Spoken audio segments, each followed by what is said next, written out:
So tonight we're going to conclude the chapter that we started 2 years ago. Chapter number 10, Surat Younis. Younis is Jonah. His name is Jonah in the Bible.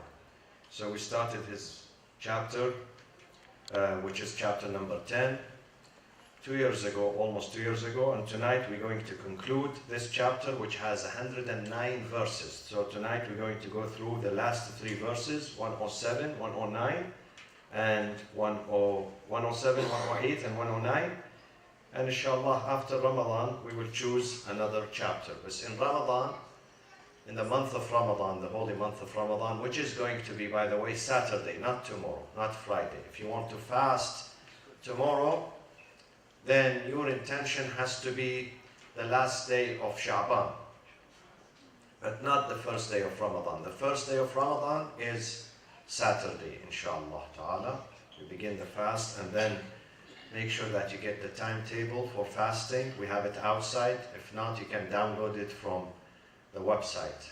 We have it. We have enough copies outside. And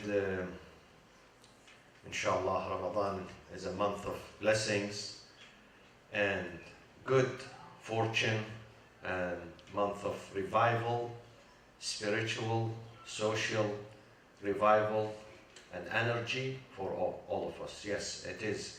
We lose some physical energy, but we gain spiritual energy, inshallah, in the month of Ramadan. Though some people do not even lose physical energy. They eat twice as much, alhamdulillah. But, so even if you lose some pounds, you're going to gain many, many moral, ethical, spiritual values, inshallah, during this month. So prepare yourself psychologically, prepare yourself to receive this month with love, good reception. Say welcome to the month. Tonight when you go home, and tomorrow evening when you see the new moon, say welcome the month of Ramadan, and receive it with intention of going back to our Lord. So let's begin Surat, the last 3 verses of Surat Younis alayhi salam. Bismillah ar-Rahman ar-Rahim, alhamdulillahi rabbil alameen, والصلاة والسلام على أنبياء الله جميعا وعلى خاتمهم وسيدهم حبيب إله العالمين أبي القاسم المصطفى محمد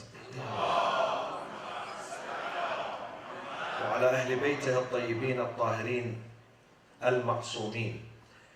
أعوذ بالله من الشيطان الرجيم. بسم الله الرحمن الرحيم. وإن يمسسك الله بضر فلا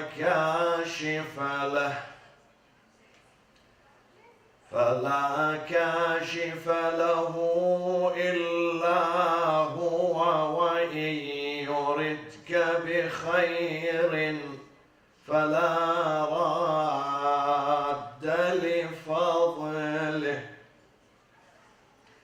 يصيب به من يشاء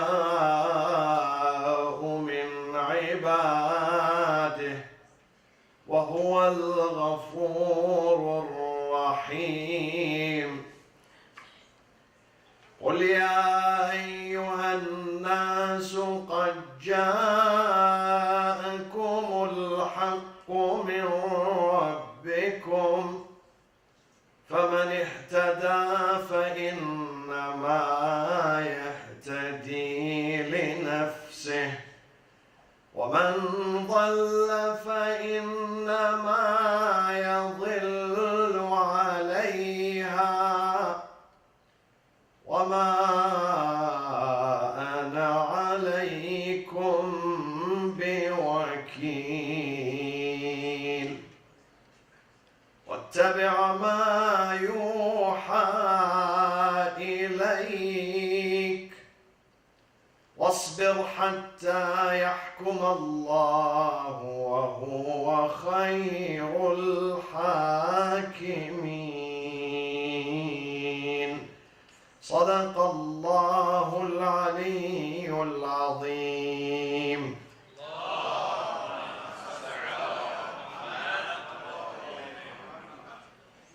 يمسسك الله بضر فلا كاشف له إلا هو. If God should touch you with affliction, with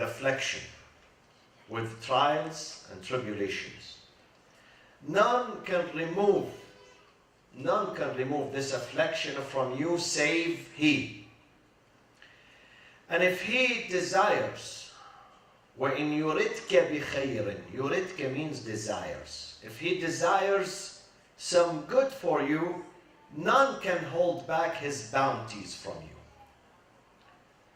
يصيب به فلا راد لفضله يصيب به من يشاء من عباده. What does that mean? If God touches you with adversity, affliction, does He do that? And why does He do that? Why He touches some people with affliction and others He desires goodness for them? We have to understand this within the context of monotheism, Tawheed, my friends. Monotheism is the backbone of our religion. 99% of our religion is about monotheism, the concept of Tawheed. Tawheed means the recognition of God. Recognition of God, Ma'rifatullah.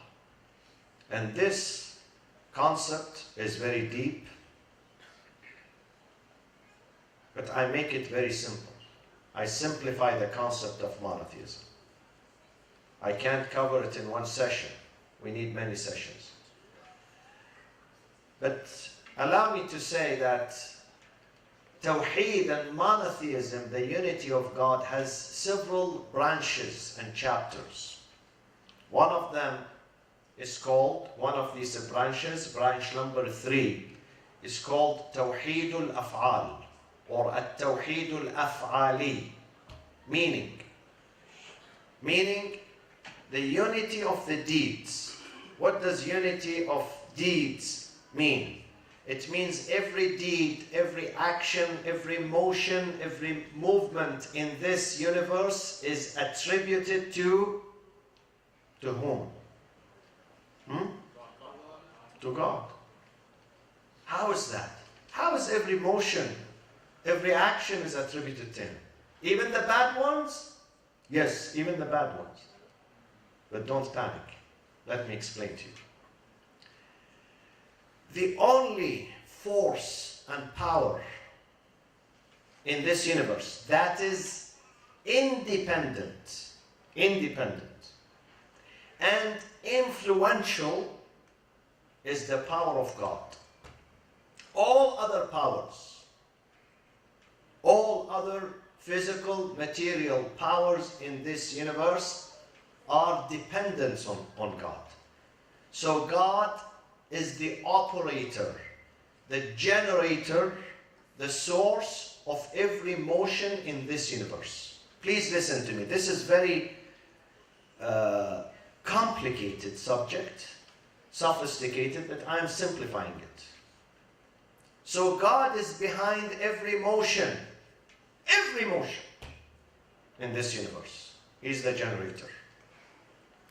He's the one who provides energy and power to everything from galaxies to insects, to the atom.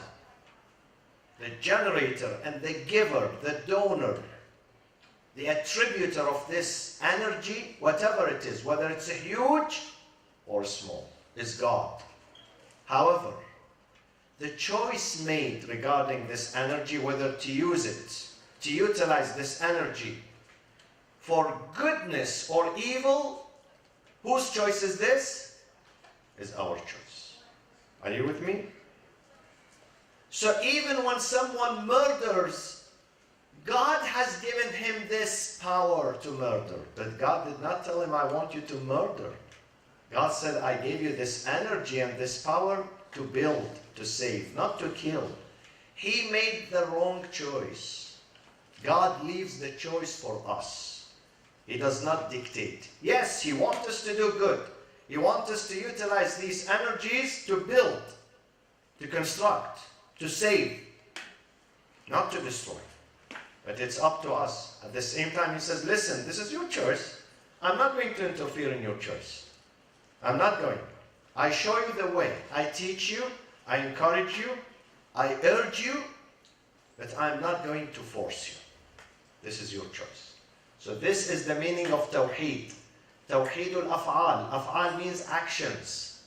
Actions. God is the generator of every action. However, we have the choice whether we use this power, this energy that we have, this force that we have in doing good or doing bad. It's up to us. That's the meaning of God is the omnipotent. He is the only influential force in this universe. We all are his subordinates and dependent. Every energy in this universe. I am raising my hand now. This motion, I get the energy from God. If he wants to cripple me, he would be able to cripple me and stop me and knocks me down. He can do that. I get the energy from him. But however, I use this motion either to build, to teach, or to crush someone, to slap someone on his face. The choice is mine. But I'm responsible for that choice. Don't think it's, I can do whatever I want and I can get away with it. No, you can't get away with it. Everything you do has a price tag. There's a price tag. We don't see it. These objects, these products, it has a price tag here. They scan it, they show the price tag. But these ethical, moral, spiritual, or unethical actions also have price. Either the price is reward or punishment. We don't see the price written on it, but we see it in the future, in our life. We do see it. So God is behind every motion. Now, let me ask you, who is responsible for death? Who takes the life or the lives away from people? I'm asking you. God? But then the Quran says we have an angel of death. So who's taking the life? God or the angel of death? God. Huh? So what if God is taking the life, then what's the job of the angel of death? Exactly. He works for God. God delegates the job to him. This is God's responsibility. But God says, I want you to take over this with my permission. With my permission, not without my permission. I am the master. I'm the boss. So if you take the life of someone, it's with my permission. You work under me. You work for me. This is one example. So you cannot say, whoa, don't say angel of death. He cannot. No, he takes the life, but with God's permission. So it would not hurt the sovereignty of God. God is still the sovereign. This is one example. Another example. Who knows ilmul ghayb? Ilmul ghayb means the unseen, what will happen in the future. Who knows that knowledge? God.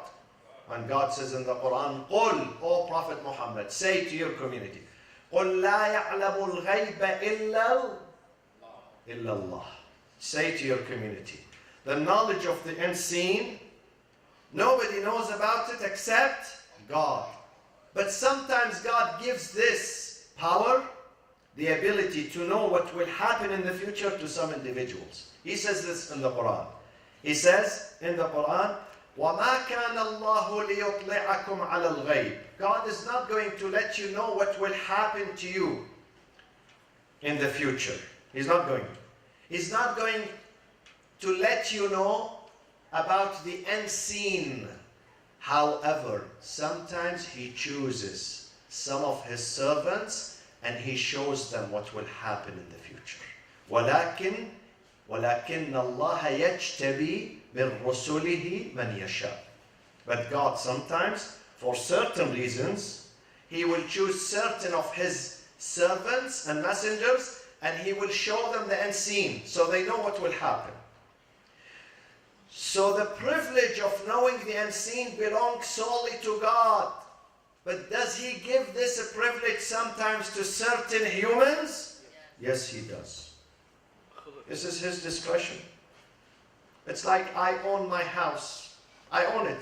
But sometimes I give the keys to you to use my house. I own my car.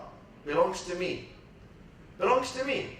But sometimes I give my car to someone. I tell him these are the keys. Use my car. Though it is mine, but I give you permission to use it. God does the same. So if someone comes to you and he says, oh, Shia believe that their imams, they know the unseen, and this is heresy, tell him, no, this is not heresy. This is Quran. This is Quran. Show him where it is in the Quran. Tell him, God says, وَلَكِنَّ اللَّهَ يَجْتَبِي مِنْ رُسُلِهِ مَنْ يَشَاءُ. When it comes to the unseen, sometimes walakin. Walakin means but. Nevertheless, God selects among His servants whoever He likes to show them the unseen. So they know about the unseen, if God wants to. But if He doesn't, impossible for them to know. Why we don't know about our death? He doesn't tell us. Why?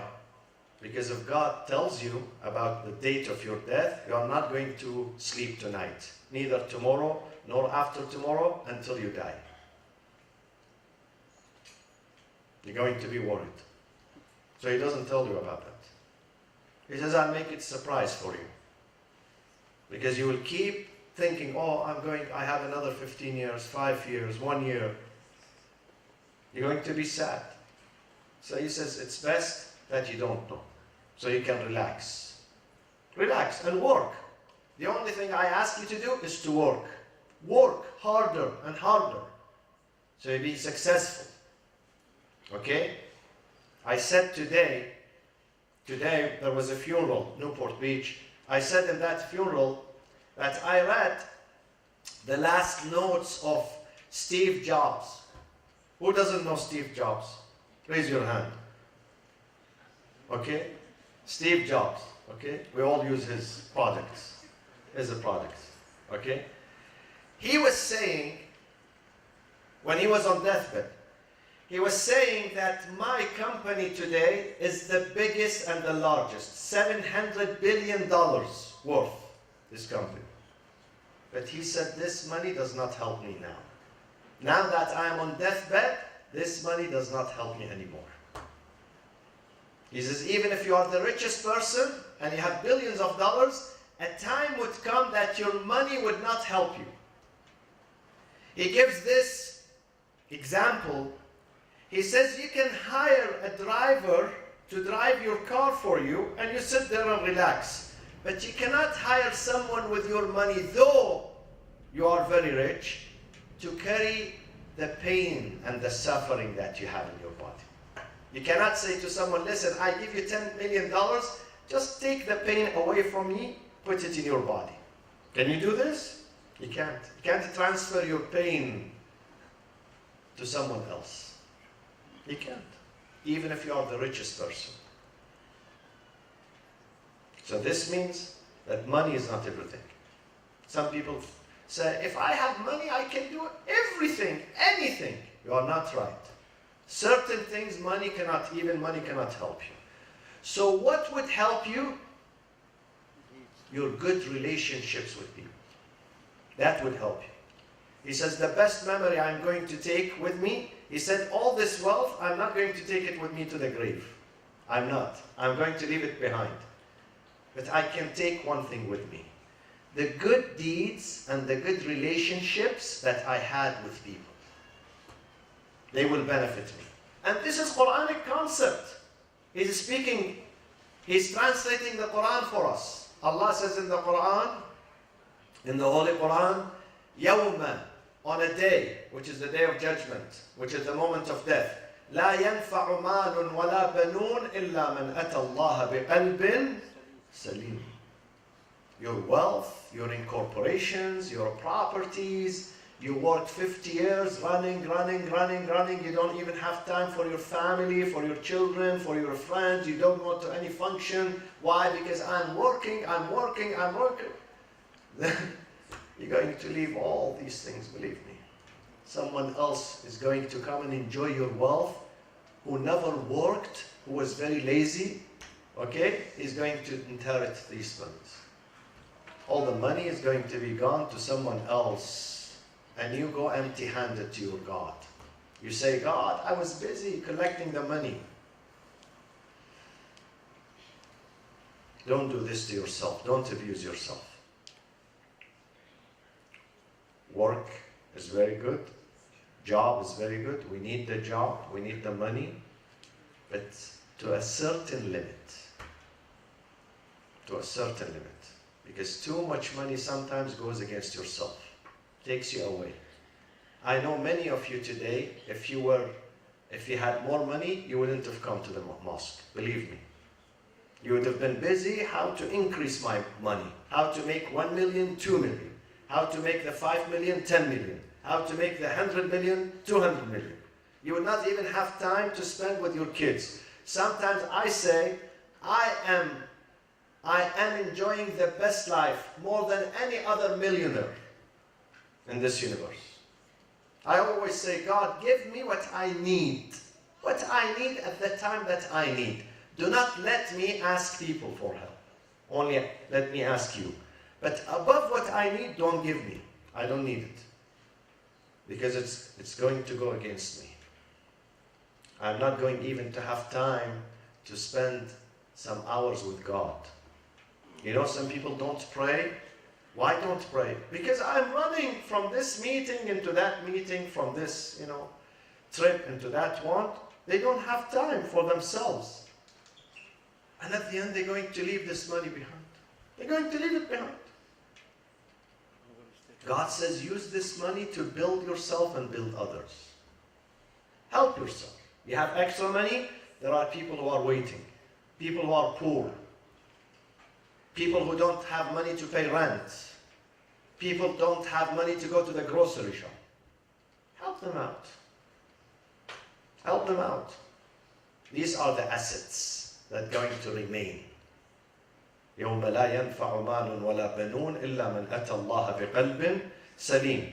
So the Quran says, if God decides to touch you with adversity, no one can stop him because he is the supreme power in this universe. فلا كاشف له. وإن يردك بخير. And if God decides to make you a king, make you rich, make you successful, again, no one can stop him from that. فلا راد لفضله يصيب به من يشاء من عباده.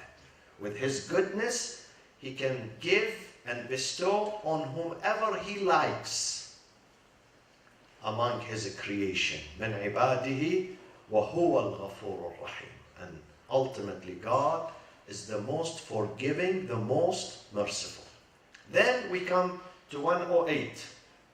قُلْ يَا أَيُّهَا النَّاسُ. O Prophet, say to your community, O mankind. Ya ayyuhan nas means mankind, not just Muslims. Mankind. قُلْ يَا أَيُّهَا النَّاسُ قَدْ جَاءَكُمُ الْحَقُّ مِنْ رَبِّكُمْ. The truth had arrived and come to you from your Lord. What does that mean? Did you receive a book from God coming by mail to you? It says from God, the Almighty God, to Hajj Muhammad Hassan Fulan. You didn't. Nobody received this letter. So how did he send the truth to us? Huh? First of all, you have something, I don't know whether it's on this side or that side. I have to check tonight. It's called the brain, or the back, Or maybe you don't find. You search for it and you don't find it. It's empty. It's called the brain. And the job of this brain is to recognize and distinguish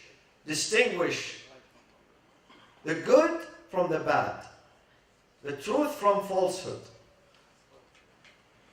That's the job of the brain. Now, if the brain does not distinguish, it means the brain has a problem. There's something wrong with it. It means we are feeding the brain with the junk food, not with the right food. It means the brain is intoxicated with something called dunya and materialism, an attachment to this dunya. Attachment. Some people are attached to wealth. Some people are attached to sport, obsessed with the sport. Some people are attached to food. Some people are attached to إِنَّمَا الدُّنْيَا لَهْوٌ وَلَعِبٌ. God says this dunya, it's all about games, entertainment, fun, and enjoyment. Some people are attached to their job, to their work. He's workaholic, obsessed. Okay? This is also a bad attachment. This is also bad attachment. Some people are attached to their books. Someone told me that my husband, even when he comes back home, he's always reading. He's always with his book. He never spends time with me. This is also wrong. The book is very good, any book, but not at the expense of your wife and her rights. She has rights upon you. Put the book down. You are not going to increase your knowledge in this half hour or 2 hours. Put the book down. Because not any ilm is healthy. Not any knowledge is healthy. Sometimes extra knowledge is unhealthy. The knowledge that is healthy, the one that makes you respect people's rights. Your wife's right, your husband's right, your son's right, your neighbor's right. That is the good knowledge. Some people read and read and read and learn, but we don't see it reflected in their life. They get even worse. Worse. The hadith says, Al-ilmu huwa al-hijab al-akbar. Sometimes knowledge itself, which is supposed to be that source of light and guidance and salvation, it becomes the source of damnation. It cuts you off from God. Ilm, imagine, ilm, knowledge, not ignorance. Why? Because it's the wrong one. Or it is used wrongly. Like the medicine. Medicine, if you use it correctly, it's going to cure you. But if the doctor tells you 1 teaspoon, but you don't do 1 teaspoon, you take 10 teaspoons, what will happen to you? The same medicine is going to ruin your health. So the problem is not with the medicine, the problem is with you, the way you used medicine. Sometimes people use ilm and knowledge in the wrong way, not in the good way, not in the right way. قَدْ جَاءَكُمُ الْحَقُّ مِنْ رَبِّكُمْ. So God sends messages to us, but not in the mail. He says, your brain, use your brain. Use it. God sent these messages. These are messages, letters from God to us, these books. But we tend to ignore them. We don't study them. Now it's the month of Ramadan. Ramadan is arriving on Saturday. At least you have to recite 1 chapter of this book. 1 section. 1 section. Juz'. This book has 30 sections. 30 juz'. 30 sections. 1 section. 1 section takes only 20 minutes, believe me. 20 minutes. For you? Watch? No, not even for me. If you can't read the book in Arabic, read it in Farsi. Read it in English. Read it. Some people ask me, I don't understand Arabic. Okay, you understand the English translation. Farsi, Urdu, French, Spanish.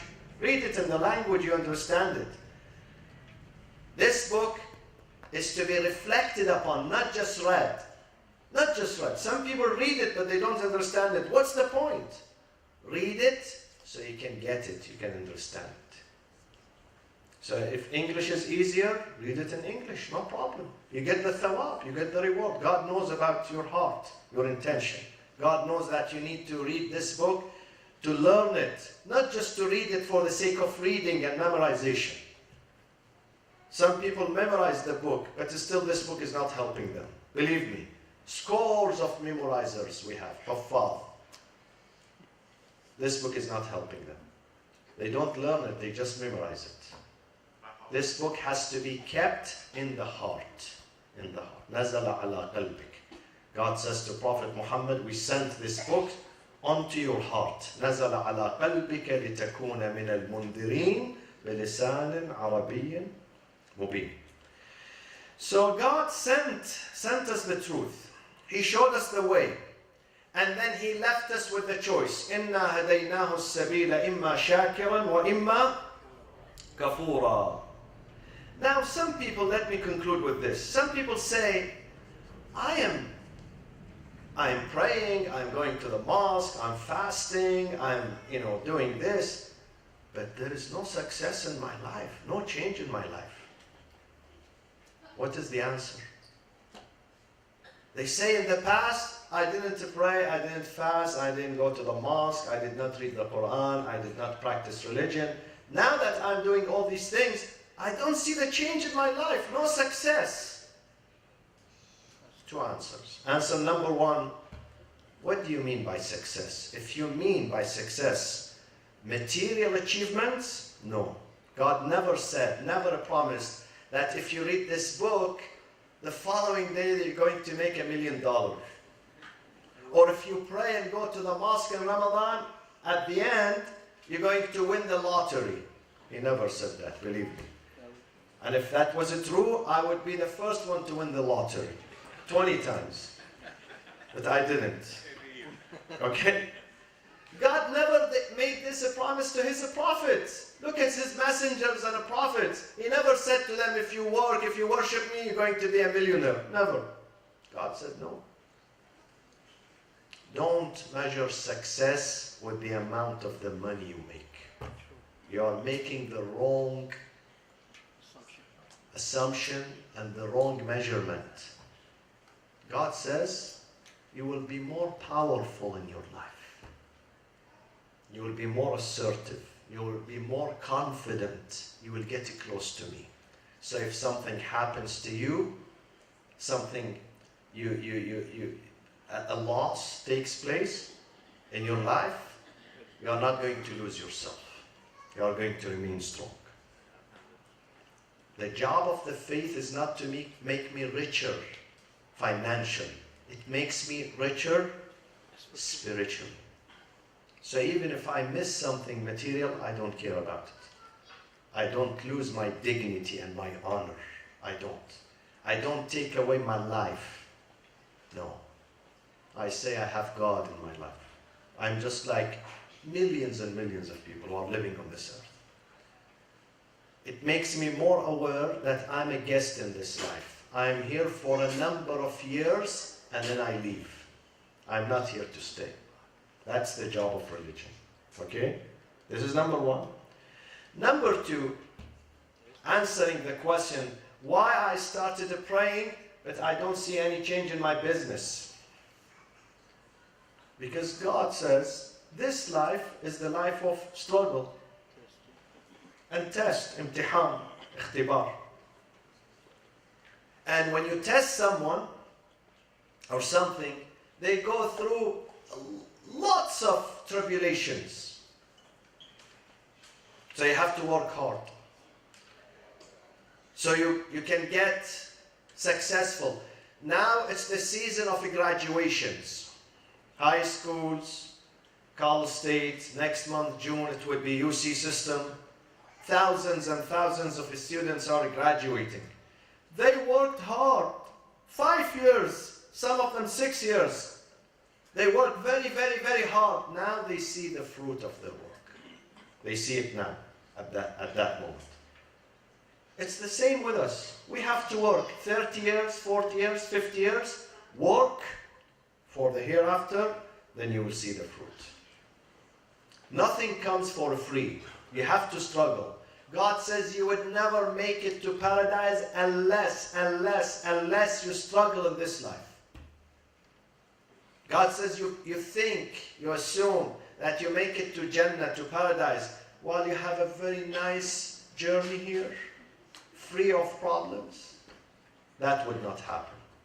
I have to put you to tough and difficult tests in this life. Am hasibtum an tadkhulul jannah? You think, hasibtum, you assume, we take you to paradise. While your journey here is smooth, no trials and tribulations, no loss. No. You have to go through these things. And then you graduate. I was listening to a lady who graduated with honor last week. And she said, now you are sitting here and celebrating, you see the end of the story. You don't see how much in these 5 years, how much we suffered, how much we went through. We went through many difficult moments in our life. We had anxiety attack, we had depression, we had to starve, we were lonely, we got sick. Nobody knew about that. You are sitting now and seeing us happy, smiling. You think this is graduation. No, no. We worked very hard for 5 years. God says you have to work very hard. Then you graduate. So don't tell me I became religious, but still I get sick. All the prophets, they got sick. Show me one prophet who did not get sick. Show me one of them. All the prophets were tortured. All the prophets were bleeding. All the prophets were hungry. All the prophets were lonely. All of them were abandoned by their communities. Show me one prophet who had a smooth journey. And the most difficult journey that any human being endured was the journey of Prophet Muhammad sallallahu alaihi wasallam. During his life, he was abused, and after his life, his daughter and his family was abused. His loved ones were abused after his death. So, that's what it takes, my friends.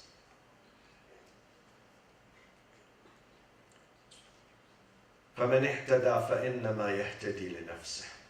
If you move forward, if you get guided and respond to guidance, to the invitation of God, you are doing that to your own benefit. يَهْتَدِي لِنَفْسِهِ.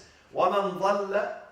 Whoever wants to be misguided, فَإِنَّمَا يَضِلُّ عَلَيْهَا. He is doing that to the loss of his own self. If you get misguided, you lose, believe me, not someone else. If you get guided, you benefit yourself, not someone else. وَمَا أَنَا عَلَيْكُمْ بِوَكِيلٍ. The Prophet says to his community, my community, I'm not a controller over you. I just guide. I just guide you. I don't use force against you. I don't compel you to do something. I don't force you to worship God. I am just a reminder. وَمَا أَنَا عَلَيْكُمْ بِوَكِيلٍ. I don't come to your homes and tell you, hey, you didn't pray, you didn't fast, you didn't pay charity, you didn't do this. I'm not going to do that. I'll just remind you and I leave the rest with you. وَمَا أَنَا عَلَيْكُمْ بِوَكِيلٍ وَاتَّبِعْ مَا يُوحَى إِلَيْكَ. There was an enormous pressure on the Prophet to quit his job. They put enormous pressure on him. They threatened him. They tried to assassinate him. Just for him to quit and say, I'm tired, I'm going home. But he didn't do that. God said to him, follow what God is commanding you to do. Follow. وَاتَّبِعْ مَا يُوحَى إِلَيْكَ وَاصْبِرْ. And be patient in this path. وَاصْبِرْ. The key for success is sabr, patience. The key. If you don't have patience, forget about success. No success without patience and endurance and forbearance and perseverance. وَاصْبِرْ حَتَّى يَحْكُمَ اللَّهُ وَهُوَ خَيْرُ الْحَاكِمِينَ. Till God renders His judgment to those people, for He is the best of the judges. We conclude Surat Younis, alhamdulillah rabbil alameen, and inshallah on Saturday we will see you every night here. The program begins with Quranic circle. For some of you asked me how to learn to read the Quran. We have a Quranic circle by Brother Moustafa here 1 hour before Maghrib. So if you want to learn the pronunciation of the Quran, come to the Quranic circle, then adhan, then prayers, then iftar inshallah. And we want you to contribute to this iftar because we are one family. The month of Ramadan is the month of togetherness and harmony and being one family. So we break bread together. And if we break bread together, we get closer to each other, but not too much close, please.